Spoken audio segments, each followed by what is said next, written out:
আমি বলছিলাম যে তাকওয়ার ভিত্তিতে যদি সম্পর্ক তৈরি না হয়, সে সম্পর্ক কিন্তু দুনিয়ার জীবনেও শেষ পর্যন্ত থাকে না, আখেরাতে তো থাকার প্রশ্নই আসে না। এজন্যে আমরা পরস্পরের ভালোবাসার ভিত্তিটা হবে কার ভালোবাসা বলেন? একজন পুরুষকে সুন্দরী নারী আহ্বান করবে পাপ কাজের জন্য, কিন্তু সে বলবে ইন্নী আখাফুল্লাহ, নিশ্চয়ই আমি কি করি? আল্লাহকে ভয় করি।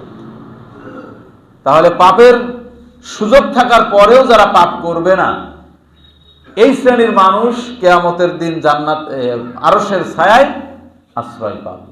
প্রিয় ভাইরা, আমরা অনেক সময় আমাদের বাস্তব জিন্দেগিতে অনেক রকম সমস্যার সম্মুখীন আমরা হই।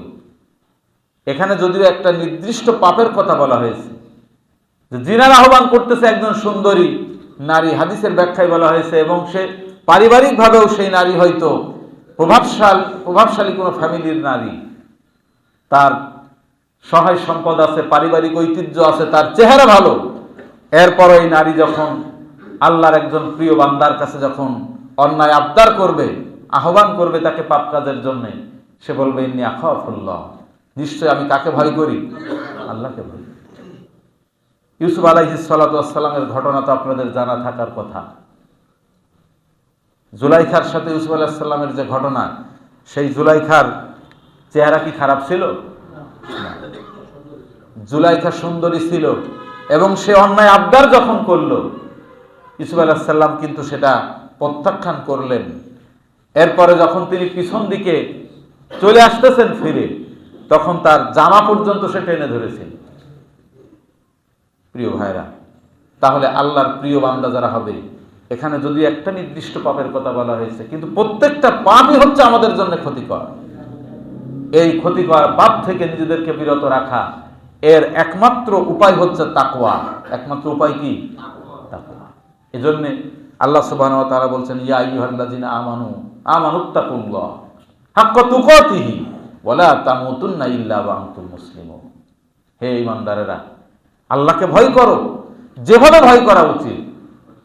ইত্তাকুল্লাহ, আল্লাহকে ভয় করো, হাক্কা তুকাতিহি, যেভাবে ভয় করা উচিত। ওয়া লা তামুতুন্না ইল্লা ওয়া আনতুম মুসলিমুন, আর তোমরা মুসলমান না হয়ে মৃত্যুবরণ করো না। আল্লাহ ডেকেছেন কাদেরকে? ঈমানদারদেরকে। ঈমানদারদেরকে ডেকে বলছেন যে তোমরা আল্লাহকে ভয় করার মতো করো। তাহলে আমরা যারা ঈমানের দাবিতে আছি, ঈমানের দাবি করার অর্থই এরকম না যে আমার জীবনের ইসলামের পরিপূর্ণ বিধান আমি মেনে নিয়েছি, পরিপূর্ণতা এসে গেছে, এরকম কি বলেন? আল্লাহ ঈমানের স্বীকৃতি দেওয়ার পাশাপাশি বলছেন আরো আল্লাহকে ভয় করার জন্য, এবং যেভাবে ভয় করা উচিত।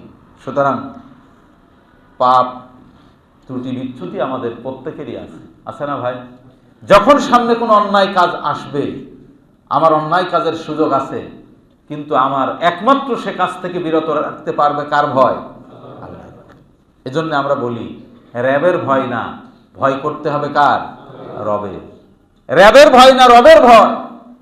রবের ভয় যার জীবনে আছে, র‍্যাবের ভয় তার করা লাগবে না।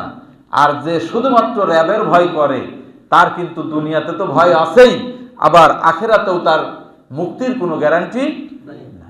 প্রিয় ভাইরা, এজন্যে আমাদেরকে পাপের থেকে বাঁচতে হলে একমাত্র আমাদের তাকওয়া ভিত্তিক জীবন, তাকওয়াপূর্ণ জীবন গড়া ছাড়া আমাদের পাপের কাছ থেকে নিজেকে বিরত রাখতে আমরা পারবো না।